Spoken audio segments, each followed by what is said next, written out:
नैनीताल में जब तक कंस्ट्रक्शन नहीं रुकेगा तब तक बहुत ज़्यादा समस्याओं का समाधान नहीं हो पाएगा। आज तक ने एक स्टोरी करी थी, टीवी चैनल है, उन्होंने एक स्टोरी करा था कि क्या नैनीताल के दिन अब खत्म होने वाले हैं?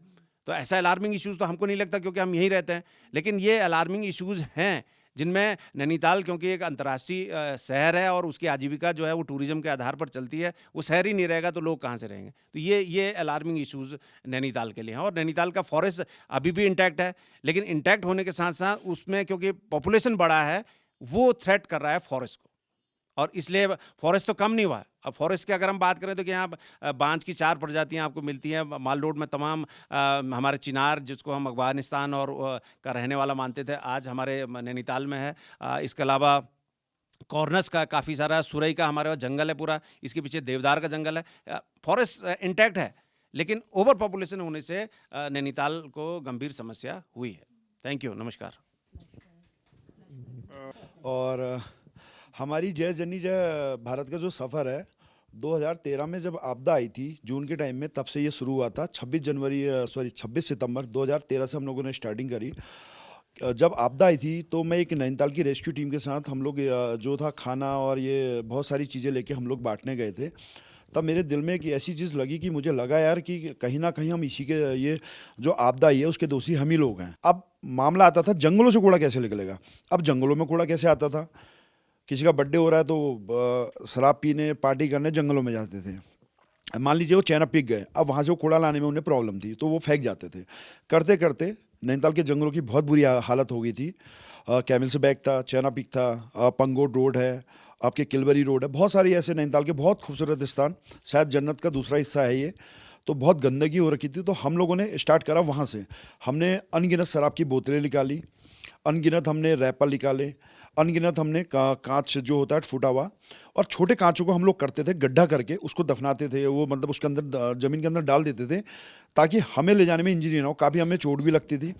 कहीं पेड़ कटता है, जय जननी जय भारत की टीम वहाँ विरोध करती है, एनजीटी जैसे उस पर लेटर लिखती है और फॉरेस्ट विभाग को उसकी सूचना देती है। हमारे बहुत सारे काम चलते हैं। जैसे हमारा है पेड़ लगाओ अभियान। हम लोग बरसात का जब मौसम होता है तो यहाँ पर जो मेन पेड़ हैं देवदार, बांज, खरसू, पांगड़ और फलों के पेड़ हम लोग लगाते हैं।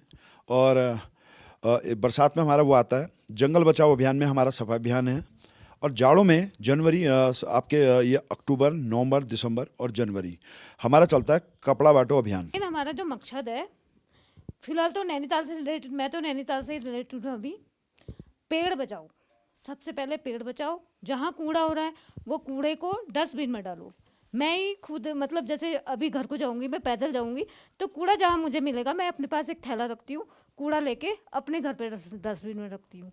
फिर सुबह जब कूड़ा वाला आता है वो ले जाता है। मेन अभी तो हमको नैनीताल हरा भरा करना है।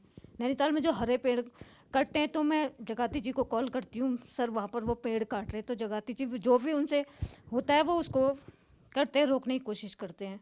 पानी के ये जो हमारा बरसाती पानी होता था उसको बचाने के लिए आज से जब ये नैनीताल की स्थापना हुई थी उसके बाद जब यहाँ पर अंग्रेज मतलब जो है जब इसकी खोज हुई थी पीटर बैरल जी ने की थी तो यहाँ पर घोड़े चला करते थे। और जो घोड़े जिन मार्गों से जाते थे वो कच्चे मार्ग होते थे, पत्थरों के मार्ग। तो बारिश का पानी क्या होता था कि उससे बैठ के वो नीचे नीचे अपना आप अंदर जाता था और वो स्रोतों के माध्यम से बाहर निकलता था। अब क्या है कि वर्तमान में हमने उन मार्गों को सीसी के रूप में डेवलप कर दिया। अब वो क्या पानी जब बारिश पड़ती है वो नालों के माध्यम से तालाब में जा रहा है, वो बैठ ही नहीं पा रहा है।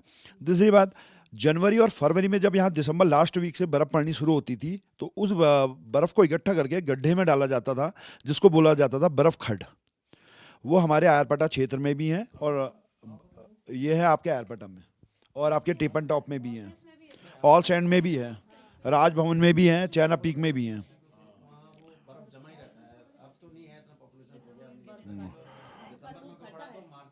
तो वो बर्फ़ को इकट्ठा करके उस पर डाला करते थे जो हमारे यहाँ पर बड़े बुजुर्ग हैं। मैंने उनसे पूछा भी था, मैंने कहा अरे मैंने पहली बार जंगल में कुआं देखा तो उन्होंने बताया कि इस पे जो है पहले बर्फ़ डाली जाती थी, वो हल्के हल्के जो है गर्मियों में भी बैठती थी जिससे क्या होता था नीचे जो स्रोत के हमारे पानी के स्रोत हैं वो खुले रहते थे।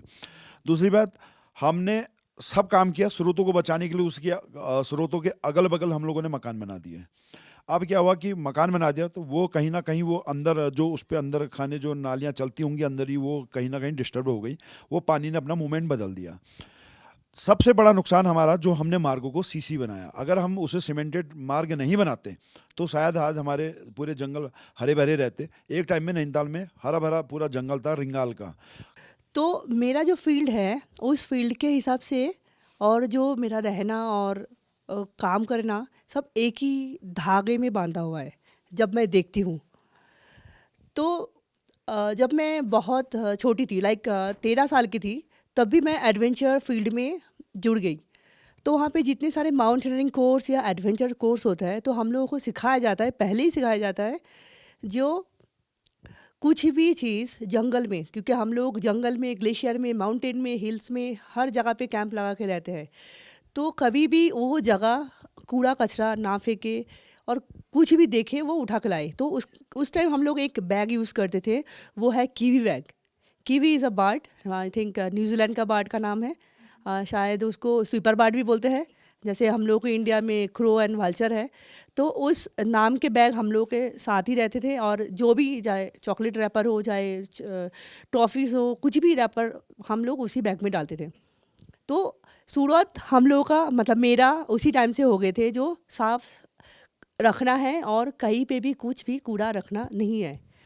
तो जैसे जैसे करते करते मैं एडवेंचर करते करते मुझे ट्रैकिंग का बहुत शौक़ है, तो मैं माउंटेनिंग लेवल में आई और माउंटेन क्लाइंबिंग करती गई। तो इंडिया में मैं 20 माउंटेन क्लाइंबिंग किया। उसमें से one of the toughest mountain is Mount Thalay Sagar, जो मेरा वर्ल्ड रिकॉर्ड है, फर्स्ट लेडी असेंड करके। और उसके बाद मैं 2013 में माउंट एवरेस्ट क्लाइंबिंग किया, 2014 में मैंने कांचनजंगा किया। लेकिन मुझे दुख इस बात के लगता है, जब मैं माउंटेन में जाती हूँ, इंडिया में नहीं, खास करके जब मैं नेपाल गई, मतलब कांचनजंगा चढ़ी या एवरेस्ट में गई, अगर मुझे कोई पूछता है तुमने एवरेस्ट के ऊपर, मतलब टॉप ऑफ द वर्ल्ड के ऊपर जाके क्या देखा, तो मेरी आंसर तब भी था, अभी भी है, मैंने वर्ल्ड का बिगेस्ट डस्टबिन देखा। मतलब ऐसे हाल है वहाँ पे। वो देख के मैं, मतलब सच बोलूँ या मतलब झूठ तो बोलूँगी तो मेरा टांग अभी काट जाए। जब वो देख के मुझे कुछ भी ऐसा नहीं हुआ जो मैं वहाँ पे छोड़ा हूँ। तो मैं साथ में जो चीज़ लेके गई थी, मेरा वीडियो है, मैं सब कलेक्ट करके ले आई। एक भी चीज़, खाली मैं 4 पेज ऐसे जो बायोडिग्रेडेबल पेज होता है, मैंने page top of the mountain में रख के आई थी माउंट एवरेस्ट में। बाकी जो फ्लैग है या फोटोज़ है, मैं कुछ भी नहीं फेंका, तो लेके आई। तो मुझे बड़े दुख की बात होता है, जो हम लोग माउंटेन में नीचे ऐसा ऐसा सीखते हैं और ऊपर जाके वही कूड़ा छोड़ के आते हैं। तो ऐसा करना नहीं चाहिए, है ना। तो ऐसे तो मैं born and bought up Kolkata में हूँ, कोलकाता से, बट मेरा शादी के बाद मैं इधर आ गई और नैनीताल में आ गई। नैनीताल इतने अच्छा, क्योंकि मैं माउंटेन प्यार करती हूँ, हिल और नेचर से मेरा बहुत जुड़ाव है। तो आने के बाद ऐसे ही जय जननी जय भारत के टीम के साथ मेरा मुलाकात हुए, वो लोग मुझे मेंबर बनाए और उनके साथ काम करके मुझे बहुत अच्छा लगा। और इनके बहुत सारे अभियान हैं, सिर्फ ये पेड़ लगाना या पेड़ बचाना ये सब नहीं है, और भी बहुत सारे हम लोग काम करते हैं। जैसे जंगल में पेड़ में जाके हम लोग बर्ड्स के लिए छोटे छोटे प्लास्टिक के बॉटल लगाते हैं पानी डाल के, ताकि वो उसको पानी मिले, है ना। और अभी अभी हम लोग हाल में ही कर रहे थे, जंगल में गड्ढा खोद के रख रहे थे ताकि बारिश हो, उसमें पानी जमे तो एनिमल्स को पानी मिले। ऐसे छोटे मोटे काम करते रहते हैं।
एक तू ही धनवान है गोरी, बाकी सब कंगाल।